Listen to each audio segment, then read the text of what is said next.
freedom in areas that you didn't even know you were not free in.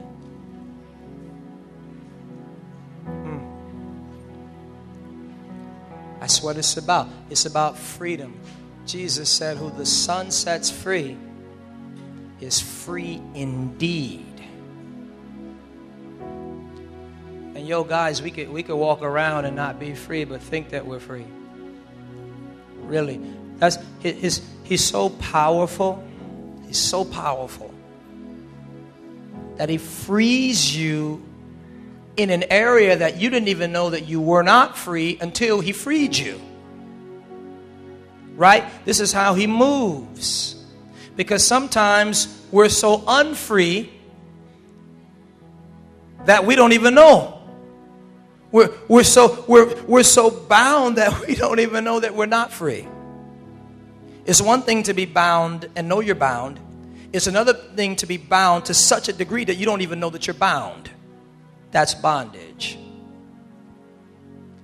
And so what God does is, because he knows our being like nobody else, and he knows what the original design of your being is supposed to be, what it's supposed to look like, he can engage your being and free you in areas that you didn't even know needed deliverance. And you just look up and I'm free. I don't even know I need to be free there. This is how he works. He's a master. He's a master. I do believe, and Pastor Nick really confirmed this, but I do believe that there is a grace today for you to be free. Freer. Yeah, freer. Being free is the difference between doing good and doing incredibly. Freedom is the difference between doing great and amazingly. Right? I don't know about you, but if I've got one life to live, I want to max it out. That was Jabez's prayer. You remember the prayer of Jabez? He said, enlarge my territory. In other words, I don't want to miss anything.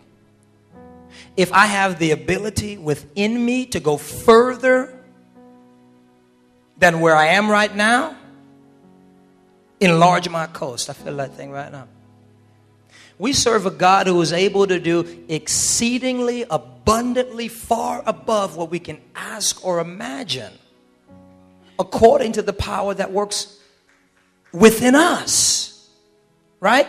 So, in other words, there's really no limits. That's why you always have to be pressing and straining ahead, because you don't have it in here to even realize where your borders are. Oh, Jesus Christ, help me to say that more plainly. He says, God is able to do exceedingly abundantly far above what you can ask or imagine, according to the power that works in us. In other words, our life ought to be spent like this. Because if we can think it, it's not big enough. If we can imagine it, if we can visualize it, it's not big enough. It's always beyond your ability to imagine, always, as it relates to maximizing your potential in life. Thank you, Lord. Feel good. But we got to be free. The thing that will keep us from maxing it out is bondage. That's why worship is so important. Bondage. Let me tell you something. It's kind of like our spirits are much like a heart. Your heart can function with one or two valves down, can't it? For a little while, right? And sometimes we get into the routine of functioning with two or three cylinders not functioning properly, right? I just recently went through something with a relative. Me and a relative, we had it wasn't me falling. He just fell out. I think misinterpret. Sometimes people are just sensitive because they don't understand God's love. I don't know which way to go. I feel like going down that road or telling the story. Maybe go down that road. Sometimes we're sensitive. I'll tell the story in a minute if you remind me. I'll probably forget, but if someone reminds me, it gives me a look like that. Because I think the principle is more important. Sometimes we're so sensitive. Sensitive people are people who just aren't aware of how they are loved by God, and so they're sensitive. You're sensitive when you feel like you could lose something. Right? I might lose something, so I have to be very sensitive. And so if you touch me in that place, I'm going to be very sensitive because I don't feel abundant in love. Right? I don't feel abundantly loved. And so if you touch that spot, I'm going to get because I feel like I'm losing something. I wish I can paint that picture plainly.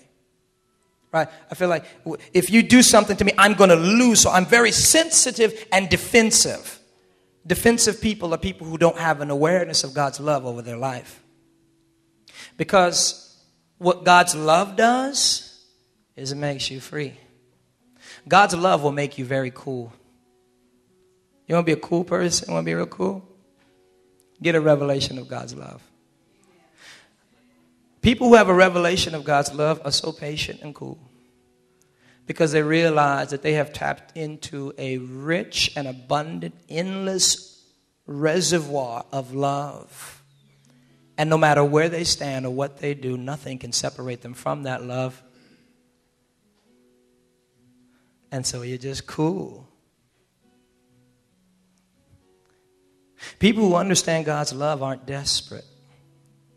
Right? What is a desperate person? A desperate person is someone who feels like they better do it now or it'll never present itself again. That's a poverty mindset. That says that God doesn't love me enough to make certain that I have the best thing in the process of time, as opposed to taking this thing because it's passing by and I better grab it because God is poor in his ability to bless me better. Oh, Jesus Christ, help me today. Are you understanding what I'm saying? Because his love is designed to complete you. And if you're completed by his love, you're no longer desperate because you already have everything you need. Everything else is just an add-on. And you can take your time and pick and choose. Sisters, because there's a couple of you in here, and brothers too, but sisters.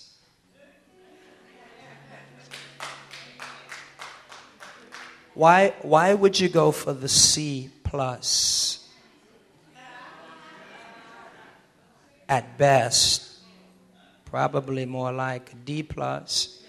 But why would you go for the C plus?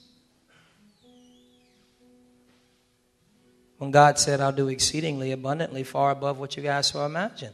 Now, I'm not C plus doesn't have anything to do with God's bank account or anything or his looks. I'm not talking about that. Don't be calling Tyrone a C plus. It might be, you know what I mean? Because God's definition of an A versus your definition might be two totally different things. Right? I just had to help out the brothers. You with me? I have some help in here because I felt a little bit of hostility when I began to go there. No, but when you're desperate, you don't feel like you are absolutely complete in God's love, so you just begin to take real quick because I better take whatever I can get. No, but when you understand how loved you are by God, you wait. That's why I said in 1 Corinthians 13, love is patient. I'm perfected in God's love. I'm patient. I can wait this thing out because goodness and mercy shall follow me all the days of my life. I don't have to make a rash decision or a rash move. I can sit here and wait until I see the goodness and the fullness of God. Somebody needs to know that today. All right, who's that? Who desperate? Who? Say it like that. Who desperate too? I like that. I like the grammar. That's wonderful. But are you hearing me? So let me tell you the story. And I'll preface the story with this. Do you know that all of our inner wrestlings and our interrelational challenges, do you know that more love will solve all of them?